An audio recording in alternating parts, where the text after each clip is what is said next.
Hello there, my very good friends. On today's wrestling news, Nia Jax kind of buries AEW. CM Punk is set for an insane dream match. Ric Flair has said he will walk away from AEW if he's an embarrassment. And a major update on the status of Serena Deeb. I'm Chaz Finster. And I'm very confused. And this is the news. All right, we're going to talk about Nia Jax because she's taking kind of a side swipe at AEW, and I thought that'd be quite funny to talk about. Yeah. So here she goes. She's done an interview here with 01057, okay? Yeah. Where she was talking about Shayna Baszler and Ronda Rousey, and she was crediting Shayna Baszler with taking Ronda Rousey out and sending her to a much lesser company. Ooh! She's taking shots at Lucha Vavavoom. Yeah, the wrestling revolver. Screw you, Sami Callihan. I'm Nia Jax. I'll just read the quote here because it's fun. Talking about Shayna. She's a great expert at her judo moves. Judo moves. That's one way of putting it. She is a former UFC fighter. She did take out Ronda Rousey. Ronda Rousey just got sent to a whole other company lesser than us. Yeah. Shayna does get credit for that. And then she goes on a bit and talks more just kayfabe stuff. So there you go. That's a bit fun. Obviously, Rousey is done with WWE. She left after SummerSlam where she wrestled Baszler. She has since wrestled for Lucha Vavavoom and the Wrestling Revolver. Yeah. And then she did the Ring of Honor spot last week. Or the week before, taping-wise. Ring of Honor, of course, is AEW's sister promotion. So I think that Nia Jax knows that if she calls that lesser, people are going to be like... Stirring the pot, isn't she? I love Nia Jax. I think she's awesome. Yes. She doesn't give a crap. She does not give a single hoot. No.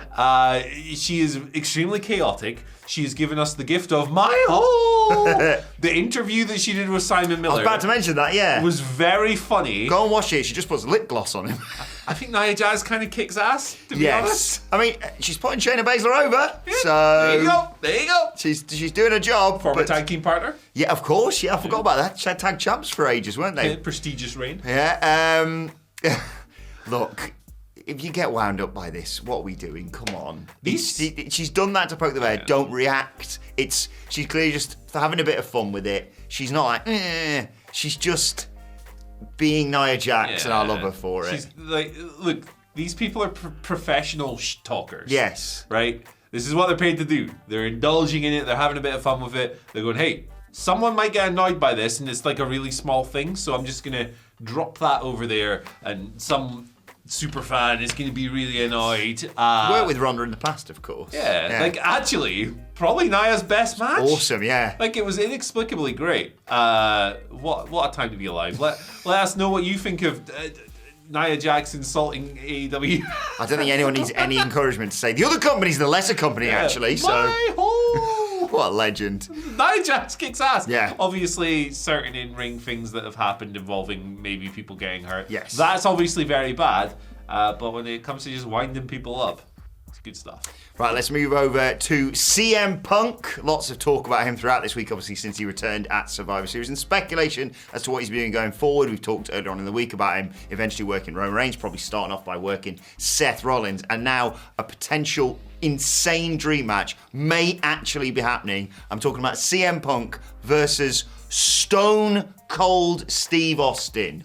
What? What is going on? Obviously, they teased this building a 2K game many, many moons ago when it seemed impossible. But now, according to Fightful Select, it's a possibility, according to WWE sources. Many in the company are hopeful and even optimistic that the match could actually take place. Punk's already had discussions about it. One source told Fightful that several ideas have been suggested between the company and Punk. No idea how far along the conversations have gone, but the ideal scenario would involve Punk traveling to meet with Stone Cold and discuss ideas.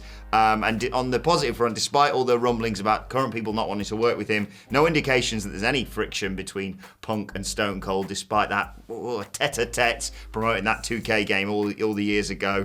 The two send each other messages very often, and I mean, if he's not working for the title at WrestleMania, it's not a bad fallback plan, is it? No, it's pretty good. This is completely absurd. I mean, Steve Austin wrestling a year and a half ago was completely absurd. Yeah. But wrestling itself is completely absurd. So this is this was a fun one to kind of see it break last night. I'm all the way in. The Kevin Owens match was completely absurd. I need a new thing to say. You have those little nibbles from years ago that you can try and build more nibbles. And to the point that they're not just nibbles. cut the middle bit out where JR's in the middle, right? Yeah, they're probably... Or just edit him out or something, or just put Michael... It was always Michael Cole promoting this, wasn't it? Well, you'd hope that WWE wouldn't be that petty, Yeah, come wouldn't on. you? It's JR, he's a legend. But maybe they would be, I don't know. Yeah, I mean, it's Steve Austin versus CM Punk. What more do you want me to analyse? Yeah, it's one of those where when Steve, a close personal friend of mine clearly, returned at 38 and had the match with Kevin Owens, and let's be honest, those first stomps, we were like, uh-oh. Yeah. And then he took the bump on the concrete, and we were like, oh, cool, he's back. Yeah, 5 stars. People were like, cool, so I guess he's back working regularly, and fair play to WWE if they even had the inklings of, no, we want to save him for some bigger matches rather than just hoying him in, random tag team action or whatever. But in terms of a series of matches to come back, so he'll have worked Rock, then Kevin Owens in the main event of WrestleMania, and then CM Punk potentially. I assume it'd be at WrestleMania. You'd think so. Yeah, imagine that live at Payback. I'd like to say Payback as well. Steve Austin. Yeah. Payback's the only one we can really stick the boot in this year in terms of WWE. Fastlane. It was kind of it was kind of whack. I would say Saudi Arabia, but I don't know if CM Punk's going to be too keen that's on the those question, shows. isn't it? But yeah, let us know what you think of this match. I mean, if you don't like it, me and you, we have different tastes. Yeah, you're insane if you don't like it. I love it. We have different tastes. You're insane. Yeah. Well, you're just wrong. Yeah, you're just, I'm speaking subjectively, but also objectively and correctly when I say that you're wrong if you don't want to see Stone Cold Steve Austin versus CM Punk. Also, let us know in the comments what you think of my new get-up. Yeah. I should point out, I said if I raised £500 for Movember. Do you want to snap one? Yeah. Oh! I said if I raised £500 for Movember, I would dress as Chucky's dad from Rugrats, and thank you to everyone who donated. Obviously, we hit the target. So Yeah. I might stay like this, to be honest. Yeah. It's Christmas. You might as well. I mean, the tash has got to go. Annalise is going to shave it off when I sleep if I don't do it tonight. Oh, man. That's a nightmare. Also, Oh. say hello to our new member of the set, the Festive Fiend. Shout outs to our very good friend Mark Lee Willis for a very kind gift. Maybe we'll play a little game. Maybe you'll see him pop up elsewhere on the set. Yeah. Can you spot the Fiend each day on the news? That's the Yeah, question. it'd be like an advent calendar. Open it up. There he is. We could put little doors on these Calaxes, couldn't we? Wonder how he's going to get on with the eel. That's the question. Oh man, I think the Fiend's going to take care of the eel. To be honest. Your days are numbered, mate. Are there any more of these things we could buy? They're fun. Festive Funkos. Really expensive Funko Pops, They aren't really they? are, aren't they? Maybe we should get John Funko on the phone and see if he can cut us a deal. Steve Pop. Right, what am I talking about now? Oh yeah, Ric Flair. Good. He said he'll leave AEW if he's an embarrassment to the company. So he's leaving AEW. Yeah, I was gonna say it writes itself. Yeah. So he's done that thing. You know that thing Ric Flair does, where he like tweets and every letter is capitalized. And it's really annoying to read. Shouting, basically. Yeah, basically. Like, look at that, man. Look at that. Like, Oh, what are you up to? oh no. I'll read this thing to you. That's worse than all caps. Yeah, you see what you mean. Well, you can see what we mean right now because it's on your screen. Here it is. I'm so tired of hearing all this negativity. I don't need to work and I don't need the money. Can't I simply enjoy being by my dear friend Sting's side for the next few months without so much hatred? I know I'm old, but that doesn't mean I can't enjoy life. I've earned the right to do whatever I want and exactly where I want to be. I appreciate everything Tony can, but I'm more than willing to walk away if I'm embarrassing you and your company. All I can say is I'm sorry. So this follows the Rampage tapings that took place on Wednesday. I forgot the name of the show there. It was really weird. I was like, Dark Elevation is back. Basically. Ric Flair cut a promo on this Rampage taping, and it's got I mean, Ric Flair should know. Well, should he know better? Because I don't think his brain really works. But he said, invited members of the crowd, 18 to 28, no boyfriends, no husbands, meet me at my hotel room, which when you're a man of Ric Flair's past is not a wise thing to say. Yeah, it's classic Flair, but yeah, come on. Not with all the allegations, etc. Stop it, yeah. Like, there's no word on whether or not that'll make it to the Rampage broadcast, but it was a topic of conversation online. So that's probably what he's talking about when he talks about hatred and stuff. But of course, like, you know, AEW hired Flair in late October. It's a very controversial hiring on account of the allegations that have been made against him. And it's not just the Heidi Doyle and the plane ride from hell sexual misconduct allegations.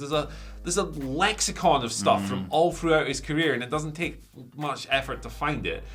And the fact that this came like a couple of days after Tony Khan had been tweeting about Vince McMahon's allegations, like in like a mocking tone, certainly worsened the optics. So that's the crux of this whole issue with Ric Flair, and presumably where this tweet came from. I understand him and Sting have that relationship, and it's nice for Sting. I'm not getting completely heartless. It's not Sting's fault. No. That being said, if Ric Flair did go away, I would not be that disappointed. Yeah, every AEW fan isn't exactly standing for Ric Flair right now. Like I said, it's understandable that they want to have that connection with Sting there. He was signed as a gift to Sting by Tony Khan, and they've obviously set up, I was going to say Collision again there. No, what's the show called? Rampage. Revolution. That's the one I was talking about. They set that up on Dynamite with Flair and Sting, and obviously their history there at Greensboro, etc. But yeah, I just think, like you say, optics-wise for AEW, it just doesn't look great, all this. It's bad enough just signing him with the allegations, then giving him a live microphone and him saying stuff like that. You'd think someone would say, maybe don't go full Flair. So it's the benefit of a tape show. They could feasibly edit that. Probably will be off the backlash. Week. But yeah, again, it's a total optical thing. Even if you don't think that the things Flair has been accused of, even if you're of the opinion that he should still, like him being in AEW is fine, basically. I think objectively it's very difficult to look at the optics of this whole situation and go, oh yeah, that was a good idea. It's gross. I feel like he's talking about it, to be honest. Let's talk about what's next. Yeah. Oh, poor Serena Deeb. Gee whiz, this is horrible. Yeah, let's talk about Serena Deeb. Obviously, she hasn't wrestled on AEW since October of 2022, and we've been sat here saying, why don't they bring her back? Come on. There was backstage disagreement, what's going on there? Maybe there's a bit of an injury. And it's an example to all of us that we shouldn't just speculate when wrestlers go missing for a while, because Serena Deeb has revealed the harrowing reason why she has had such a long absence from AEW. She's suffered 3 seizures since last October. She posted on Instagram. I'm just going to read it for you here. I just wanted to share with you today a little bit about what's going on with me. Since last October, I've had a series of 3 unprovoked seizures. This has been a really dramatic time period for me. It's affected my career and it's affected my life in a lot of ways. It's been really scary for me. I've seen a lot of different doctors. I've had every test imaginable, and for the longest time, nobody could tell me why this happened. Being out of the ring has been very challenging for me. I love professional wrestling with everything in me, and I miss performing. I miss wrestling. She subsequently continued to say that she wanted to go public. Basically, she hoped it would help people suffering from similar serious issues. And now she is healthy and ready to return, having been given the green light by her neurologist. But this just sounds awful, Andy. What a horrible experience. She's 37 years old or 36 years old. She's born the year before me. So she's a young person. Yeah. Not that, that makes it impossible for people to go through these things, but it's quite harrowing when you hear about these things, for sure. So I'm glad she's all right, first of all. Cleared by her neurologist now, that's good. Yeah, that's the best thing to come out of this so far. The bit about nobody being able to tell her, them not knowing how this happened, obviously, that's scary. That could happen to anyone, presumably, in that case. So, yeah, it explains why she's been gone for over a year, and it makes you feel a bit silly. There's nothing wrong with going, hey, 6 months ago, where's Serena? She's really good. What on TV? That shows you're a fan of these people when they disappear without, knowing why. Shows you're a fan of them and you're engaged and you want to see them do cool things. And it's obviously her prerogative. She didn't have to share this. It's totally private. Her personal info. She could have kept hold of it forever and Brave ever. of her going public with Yeah, this. so good for her. I think it's a very noble thing to do to maybe help people who are also going through the same thing. But at the same time, you never know the full story. No. And I think that sometimes it's best to remind yourself of that when you're in these situations. The disagreement with management and stuff, I can quite believe that happened. Yeah. Because it was about time being cut and not being informed into the last minute and stuff. And She's an awesome pro, yeah. yeah, hell yeah. And given who reported that, I believe it was Fightful. It's probably true. Yeah. But obviously, this has had a huge impact on her life. I'm really glad that she's doing better because she's an awesome pro wrestler. And good for her. Like, I'm glad she's on the road to recovery. Yeah, exactly. Very excited to see her back in the ring when she's ready to return, and everyone should give her the warmest reception because, like you say, you often really don't know what's going on in these wrestlers' lives. But yeah, light at the end of the tunnel, that's the main thing I suppose we can take away from all this. Right, let's move on to your Twitter questions at WhatCulture WWE. Of course, you want to get in touch with us. First question, apologies in advance for this, comes from Gutierrez. Gutierrez is from Costa Rica. The legend. And He's been on before. I'm going to attempt the start of the tweet. It's going to be on screen. Apologies if I butcher this. Buenos dias al mejor periodista deportivo del mundo. I think that was all right by your standards. Apologies, Gutierrez. Yeah, by my standards. Do you think the Patriarch and the Prodigy will turn on Killswitch and he's saved by the returning babyface Jungle Boy? Saludos desde Costa Rica. That's actually really good, isn't it? I like that. Yeah, I mean, because I don't think the Jack Perry heel run worked, personally. I wasn't really convinced. There was something there, but they just didn't quite nail it. Yeah, like, I didn't believe a word that came out of his mouth was the problem when he was going on about the line about Anna Jay. I was like, this is corny, brother. This isn't Him real. running away from Hook was good. Yeah, that was fun. And look, the Hook match in Wembley was fun. I did enjoy that. Like, he's a good wrestler, obviously, but I didn't really believe in the character, and I think it needed a lot more time in the oven before being served. That's fair. To people. So I would be in favour of this. Bit of a reset for the Jungle Boy character. Align him with Killswitch. He can go back to being Luchasaurus. Maybe, I don't know. Yeah, it's good. I like it. Yeah, I think the big question is when you do bring Jack Perry back, how do you do it and how's he going to be received? He's going to be the devil. Not for me. Not for me, Jeff. But Who have you got as the devil? I mean, I liked the thing the other week where someone was like, "What's Cole fiddling with in his pocket before the screen goes dark?" And then Wardlow's got his messed up hair. I don't mind either of those, to be honest. But yeah, there's some names that are being mentioned. I'm like, oh, it can't be them. That'd be awful if it was them. I think it should be Shane. Shane McMahon's probably the most obvious, best pick. My sources, I have my sources obviously within my little birds. Apparently he is close to return, Jungle Boy, and Tony Khan yet again has splashed out on a new theme. He's going to come out to Cry Me a River by Justin Timberlake. They tried to get that for Punk in WWE actually, but Living Colour weren't willing to do a cover. They just remastered their track. Yeah, they made it sound worse. Why did you do that? Yeah, didn't he change it, did it? Yeah, why did you do that? Sahil Dayanand gives us our second question of the day. Thank you, Sahil. If the CM Punk versus Seth Rollins match happens at the Rumble, would you have Damian Priest cash in, only for Seth to pin Damian to retain the belt, only for Punk to enter the Rumble and win to face Rollins at Mania? Yeah, the big thing with all this Punk return thing is Damian Priest I'm very worried about. So my brain doesn't really work. Priest cashes in. Yeah, to make it a triple threat, presumably. Seth pins Priest. Yeah, to protect Punk. So and then you do Punk versus Rollins Seth. A Mania off the back of Punk winning the Rumble. I think that's kind of a burial of Damian Priest. I think so too. Yeah, I think the failed cash in. Austin Theory in that scenario works. Yeah, because he sucked ass. Damian Priest does not.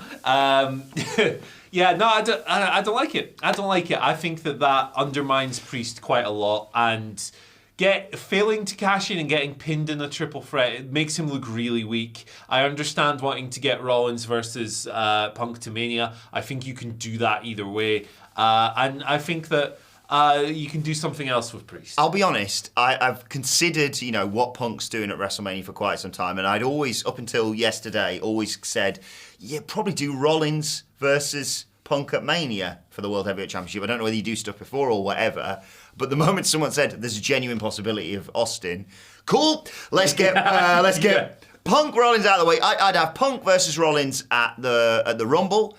Rollins retains, maybe Punk retaliates afterwards or whatever. Then I'd have Damian cash in then and there. Because I think he should win. I think he should cash in and win. It's not very babyface. I know he's on the road to becoming a babyface. But you can sort that out with Seth and Damian. They can go to WrestleMania to fight for the World Heavyweight Championship. And Punk, the bastard, can challenge Stone Cold Steve Austin. Because the moment that's been mentioned, my brain can't forget about it now. Could kick him in his marshmallow knees, couldn't he, CM Punk? Or he could do, here's an idea, right? Don't stop me immediately. What if he does a talk show segment in the main event of Night 1 of WrestleMania, but he says, actually, I've tricked you, Steve. I'm going to have a match with you. I just thought, a very original idea. Final question today comes from Andrew Richardson. Says, good morning, legends. I hope you have that Friday Ealing. Oh, there he is. don't we all? He's back. Oh, no! The belt's fallen over. The belt took a bump. We're not the number one UK. We're always the number one UK wrestling podcast. Of course we are. What Culture Wrestling, wherever you get your podcast from. As a primary school teacher, we are currently in nativity mode. I used to love the nativity. I was Joseph, of course. I played half an oven. Half a what? Half an oven in the first nativity play we did. It was Who was the other half? a girl called Gemma in like P2. Was there a lot of ovens? It wasn't a nativity play, but it was our Christmas play. It was. Okay. What was that one? Oh God, what's it called? Where the granny lives in the woods. And is it Red Riding Hood? Maybe, yeah. Mate, I'm not sure, but I was half an oven. It was sick. Amazing. Just had to stand there. Something went in the oven. Or did you like? Yeah. Oh. You had to open the door. It was like a very complex role. That's amazing. Which wrestlers would you have in the nativity to make it the craziest show you've seen? I would have Braun Strowman. I immediately thought Braun Strowman. Play in the oven. Yeah, Braun would be fun because he's so silly. I'd have. I think Christian has to be Herod. I think in all Yes, this, absolutely. he'd be brilliant. I mean, he might. Imagine. Apologies in advance, Adam Nicholas. Imagine like them being like, "What should we do, King Herod? What should we do? Go f yourself." Jesus, there's kids here. Danhausen is involved. Ooh. He's involved in this. He could be the baby Jesus. I don't know. We're going to pick the baby Jesus out Oh, of the... hell yeah. But who's going to be the three wise men? Three wise men. Paul Heyman, obviously. Paul, yes, of course. Dumb. That was dumb. Ryback. And the Ultimate? What? No. Get him out of here. One more. Ryback. Imagine if he brought... He's like, I brought gold, I brought frankincense. I did bring myrrh, but I ate it. Because I'm stupid. I don't know. Let us know in the comments who should be the third wise man. Yeah. And we're gonna wise pick, man. We're going to pick Jesus. Who's Mary and Joseph? Ooh. Adam Cole and Britt Baker. I was going to say, There you can't put a wrestling couple together because they can't perform on screen. So let's have Jade Cargill and who can be Joseph? I feel like to balance things out, I should pick someone from AEW. Okay. Let's have Danhausen. MJF. Yeah. MJF and Jade Cargill. Mary and Joseph. Who's God in this case? Oh, I tell you what. No. Pick the baby Jesus. Let's find Jesus. Who could be the donkey? Otis. Otis would be the donkey. Probably Ryback as well, actually. Your options for baby Jesus are... I can't open it. I think Sean Spears. I've got Miro. Well, he did the gimmick. He did the religious gimmick. There we go. There you are. Sick. We booked the perfect nativity. And I've just hit the microphone. Sorry, microphone. It's all right. Rumbling your ass. I think people tuning in today realise we're not that. Yeah, look at this. I got the flatty on the jumper. Please put over it. It's an amazing jumper. Or I will do a move. Set him on you. I'll hit you for choke slam. And if I can tell you what else you need to do. Hit this button. Video. Watch that. Bye. Yeah. Done. Hang on. Bye. Hey! Babu Frick.